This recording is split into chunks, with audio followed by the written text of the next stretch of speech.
Sziasztok! Az ikerlángoknak készítek most egy videót, és megnézzük, hogy akkor hogy van az ikerláng kapcsolódásuk. Az én olvasatomban az ikerláng az egy férfi és egy nő kapcsolódása kizárólag, és ők azért kapcsolódnak egymással, hogy úgymond kényszerítsék egymást arra, hogy álljanak bele a lelki fejlődésük útjába. És nagyon sok mindenkinél látom, hogy ezt húzza, halassza. Ahelyett, hogy ezt az isteni kegyelmet, mert ez a isteni ikerláng kapcsolódás, az egy isteni kegyelem, hogy ebben az életben élheti meg, és most, amikor annyi tudás van már téren felhalmozva, most lehetne ezzel nagyon hatékonyan élni, és azt a szellemi fejlődést, amit ez a lehetőség biztosít, azt kimaxolni. Mert hogy itt ez a lényeg benne. És amit még szoktam mondani egy ilyen ikerlángoknál, hogy amikor ők egyesülnek, minden szempontból, akkor ők az isteni birodalomnak az energiáját érzik meg. Ezért nincs semmi, ami a Földön ehhez fogható érzés lenne. Ezért van ilyen varázsa ennek a kapcsolódásnak, amit semmi nem tud felülmúlni, és ez nem csak a testiségről szól, bár sokan csak erre vetítik le, főleg a kevésbé tudatos fél. És akkor megnézzük, hogy hogyan áll az ő kapcsolatuk. Hogyan van az ő kapcsolatuk jelenleg.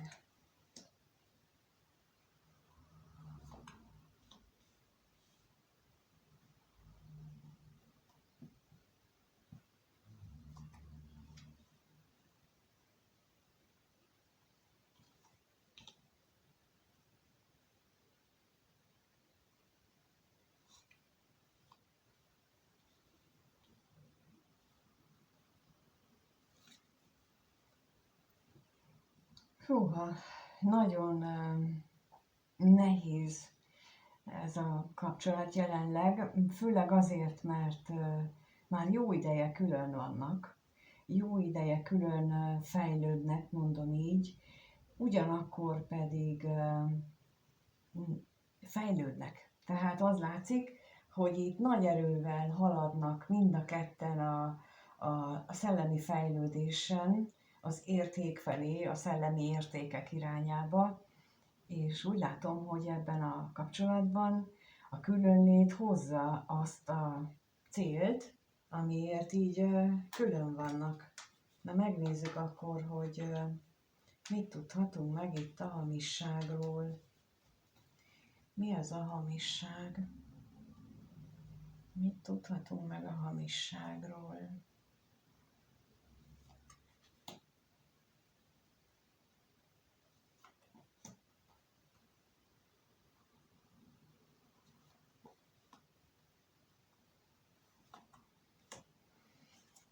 Úgy tűnik, hogy a pillanatnyilag leginkább foglalkoztató vagy megoldandó feladat az lenne ebben a kapcsolatban, legalább az egyik őjüknél, hogy azokat a hozott mintákat, amit a szülői házból hoznak, azzal kapcsolatosan, hogy mit vár el tőlük a szülői ház, milyen elvárások vannak egy kapcsolaton belül, azokat kellene megnézni, és azokat kellene, hát mondjuk így, hogy meggyógyítani.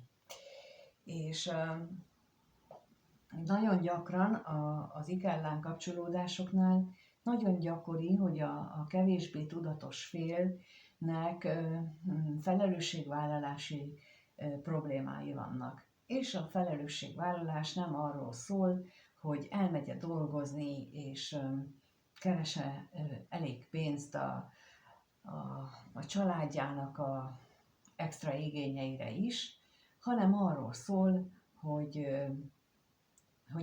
amit ígérek, azt megtartom-e. Arról szól, hogy mennyire veszek részt a család életébe.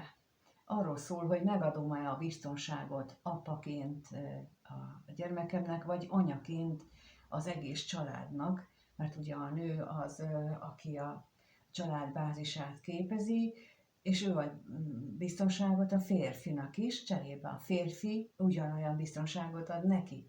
És így lesznek ők egy hullámhosszon, és a nő biztosítja a gyerekeknek a gondoskodást. Viszont az apa pedig azt a érzelmi biztonságot adja meg, amit ma nagyon sokan apasebbként cipelnek, hogy nem találta, nem tapasztalták meg az életükben. Valahol olvastam egy nagyon találó kifejezést, talán Müller Péter mondta, nem vagyok benne biztos, de a lényeg az, hogy nem túl régen olvastam, hogy az apának az a legfőbb dolga, hogy ott legyen akkor abban a pillanatban, amikor a gyermekének, a lányának szüksége van rá, és akkor közölje vele, hogy ő a leggyönyörűbb lény a világon, és ez adja meg számára a biztonságot, hogy bármi történik, van akihez oda menjen, és van akinél vigaszt keressen, biztonságra leljen, és ebben a helyzetben azt mondja neki az a szeretett szülő, hogy ő a leggyönyörűbb, bármi történik is. És ez az, ami az apasebet okozza, hogy nem kapjuk meg ezt a dolgot, de nem is tanítjuk meg a fiainknak sem. És akkor innentől kezdve ők sem lesznek jó apák ilyen szempontból, úgyhogy nagyon fontos lenne, hogy ezt megtanítsuk. Ha kisgyerekkorukban nem, akkor felnőttként erre fontos lenne, hiszen ugyanezt várjuk el, ugyanezt keressük mi a kapcsolatainkban, de arra már nem gondolunk, hogy bizony mi sem tesszük meg nagyon sokszor ugyanezt a saját gyerekünkkel. És itt az látszik, hogy nekik most ez az egyik legfontosabb megtanulandó lecke. És akkor megnézzük még, hogy mi az még, ami felé jól haladnak a dolgok az életükben, mi az, ami jó irányba halad.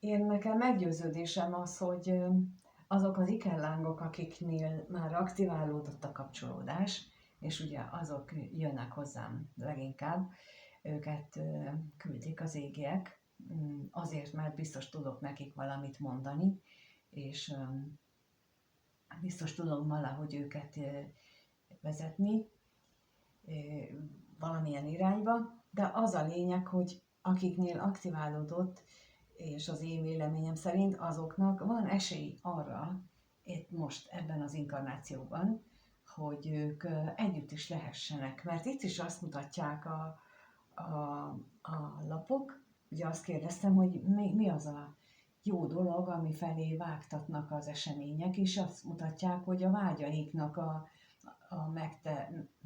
megteremtése, vagy a megvalósulása felé, hogy találkozzanak, hogy együtt legyenek. Efelé jó úton vannak, mondjuk így.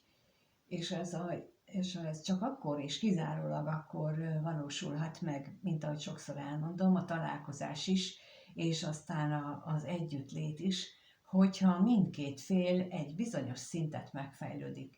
És szerintem nincs ember a világon, aki ezt meg tudná mondani, hogy kinél mi ez a szint, ugyanis ez mindenkinél más, mert mindenki különböző tudatossági szinttel érkezett már ebbe az inkarnációba, itt megint más tudatossági szintet ér el, és én el nem tudok képzelni olyan embert, aki ránéz a másikra, és azt mondja, hogy hú, te már elérted ezt meg ezt a szintet, és akkor te már ezt meg ezt kiérdemelted. Én azt gondolom, hogy ez bizony messze az égiek hatáskörébe tartozik, és ők ezt anélkül, hogy mi tudnánk róla, ezt minden pillanatban ők meg is csinálják, hogy mérlegelik azt, hogy ki, mikor, hova érkezik el,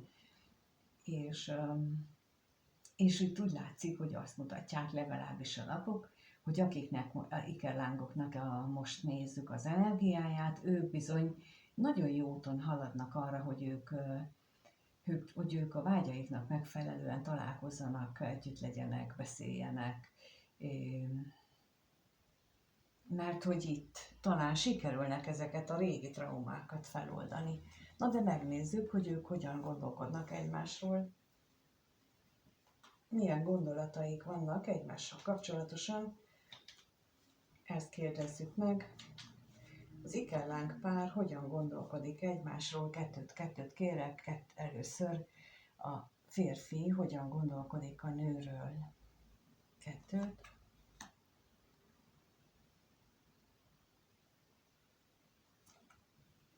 És a nő a férfiről.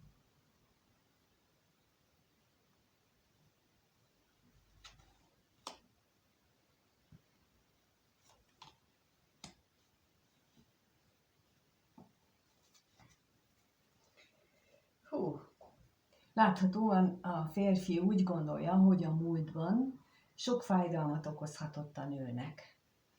És ez a fájdalom, ez tulajdonképpen eredhetett abból is, hogy mindketten, mondjuk így, hogy kevésbé tudatosak voltak, mint pillanatnyilag, de sok minden másból is eredhetett. Na megnézzük, hogy mi ez az ajándék.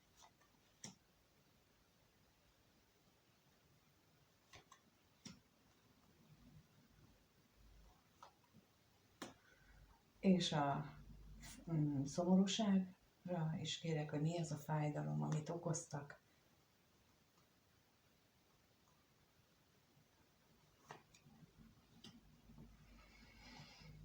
Hát itt arról beszélnek a lapok, hogy a férfi gondolataiban a találkozásuk váratlansága, annak az örömtelisége jön fel újra és újra, illetve nem csak az, hogy esetleg a női félnek okozott fájdalmat, hanem tulajdonképpen a jelenlegi szituáció is számára is nagy fájdalommal, nagy szomorúsággal, melankóliával tölti el, és bizony itt időnként azt hiszem, hogy neki emlékeztetnie kell magát, vagy akár az is lehet, hogy itt az égiek emlékeztetik őt a fogadalmakra.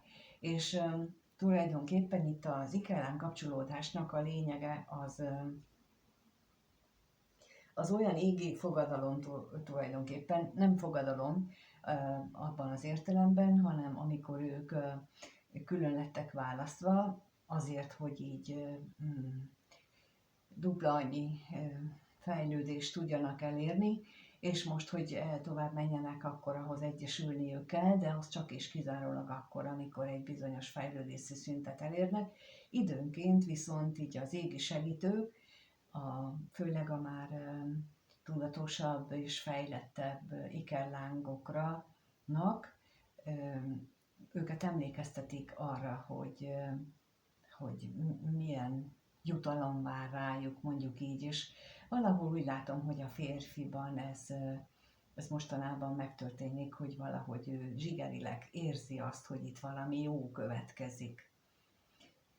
És a női ikerláng félnél én azt látom, hogy ő meg van róla győződve, hogy a férfi az teljesen begubózott, és maga alá gyűrte, mármint a férfit, maga alá gyűrte az ő befelé fordulása, vagy akár a függőségei, vagy azok a nehézségek, amivel ő magában megküzd.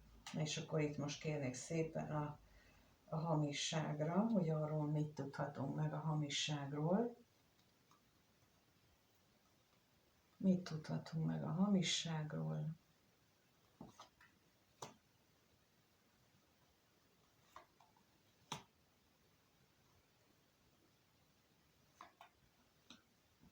És Mi az, amiben magával küzd?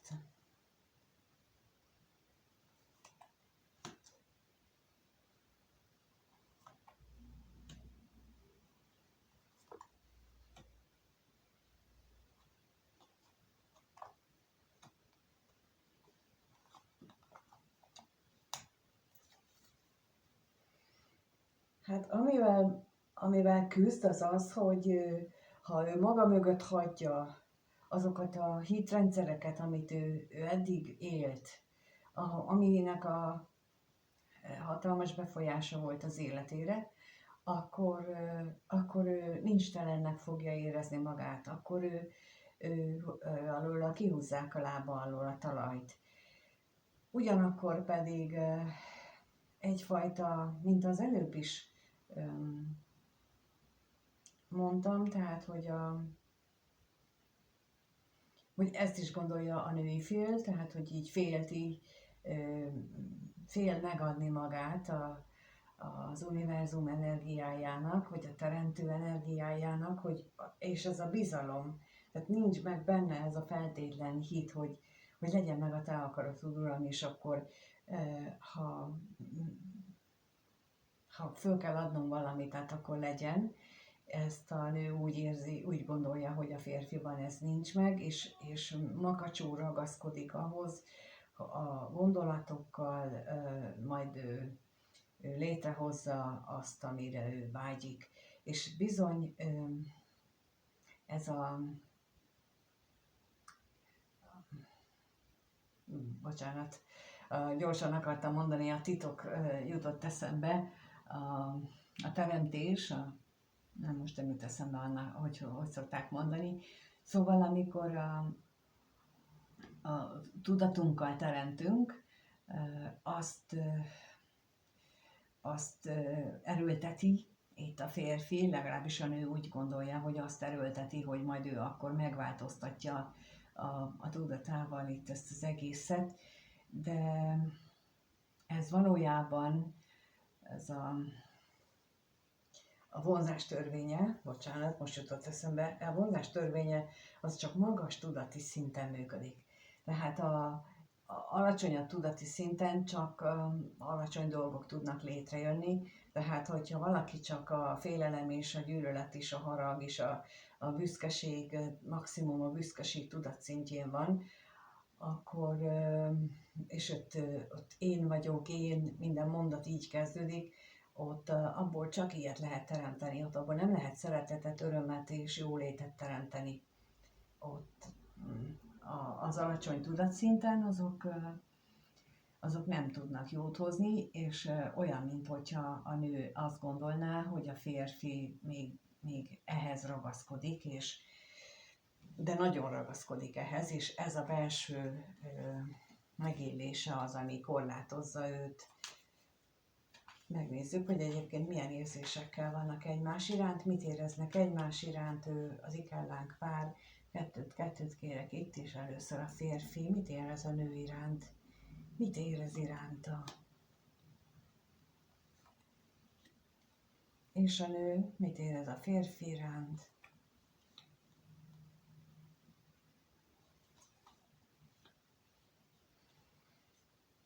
Hát itt a férfi azt érzi, hogy túl lassan haladnak a dolgok, túlságosan sok, vagy nagy az ár, amit itt fizetni kell.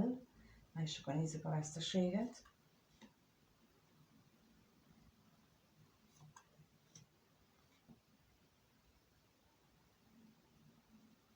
Az utazást is.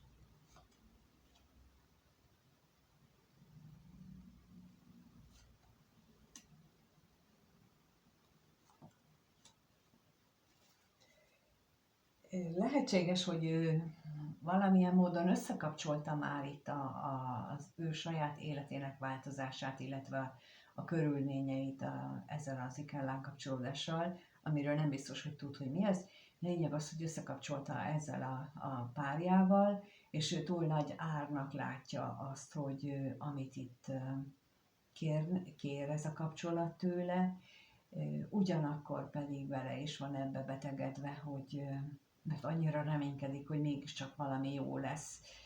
Tehát ez a kettősséget éli meg itt a nővel kapcsolatosan, mert hogy az nyilvánvaló, hogy nem tud lemondani róla.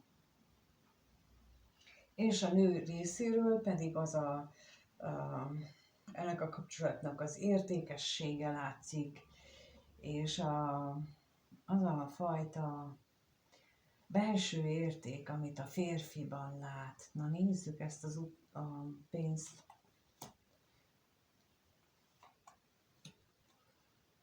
És az egy férfit.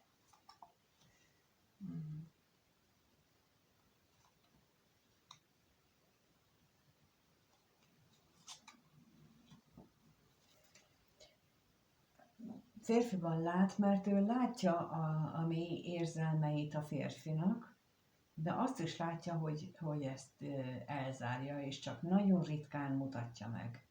És ugyanakkor, mint mondtam, ott van az a mély érték benne, de valójában azt sem mutatja a felszínen. Tehát nem csak az érzelmeit, de az értékeit, vagy nincs is tisztában magával a férfi, és azért nem mutatja, vagy mert nem meri megmutatni, mint ahogy az érzéseit sem meri megmutatni, azt is csak időlegesen, rövid időkre mutatja meg, és nem egy állandó módon van jelen a kettejük kapcsolatában, de ott van tulajdonképpen, és a nő részéről is ott van. Tehát mindketten, ő is úgy érzi, hogy a férfi érzései is mélyek, ott vannak belül mélyen, és ő maga is úgy éli meg ezt, hogy értékes számára ez a férfi. Ha megnézzük, hogy hogyan alakul a ikerláng kapcsolódás a következő 1-2 hetes időszakban, hogyan alakul az ő kapcsolatuk, erre vagyunk kíváncsiak, hogyan alakul ez az ikerláng kapcsolódás a következő 1-2 hétben, mit tudhatunk meg róla.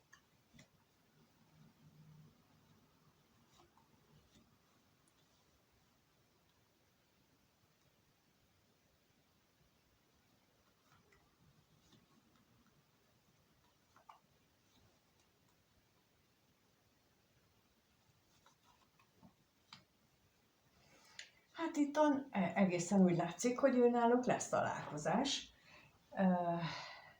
Szerelmes, szenvedélyes találkozás várható. És akkor megnézzük, hogy mi ez a tolvaj itt. Bár nem biztos, hogy ez felvállalt, nyilvánosan is felvállalt találkozás.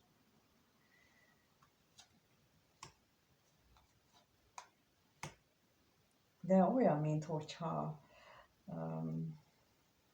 itt gondolatban már ez így terveződne, kirajzolódna valamelyikük fejében, amelyik éppen visszatartja a kapcsolatot. Na nézzük, az égiek fejében is lehet, tehát hogy mi mondtam, hogy itt egy ilyen ikerláng kapcsolódásnál nem az emberek döntik el, hogy mikor találkoznak, hanem a föntiek, és akkor jön a sugallat, hogy akkor most, és mindent úgy alakítanak, hogy akkor létrejöhet a találkozás. Na, még a látogatásra kérnék szépen.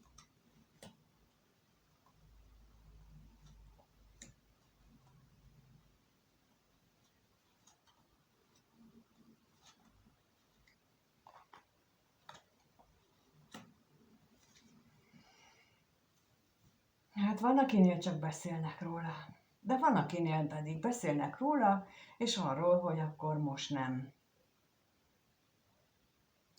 És itt ez így nagyon furcsa lehet, amit most mondtam, hogy akkor most nem, mert ennek is szerepe van például az ikerlángok fejlődésében, és ezt bizony meg szoktuk beszélni azokkal, akikkel így folyamatosan kommunikálunk egy ilyen kapcsolatban, hogy mikor van az, amikor most nem. És lehet, hogy itt némelyeknél ez a szakasz fog elérkezni, hogy most akkor nem, bár lehetőség adódik, és ott valakinek le kell pattannia. Hoppá!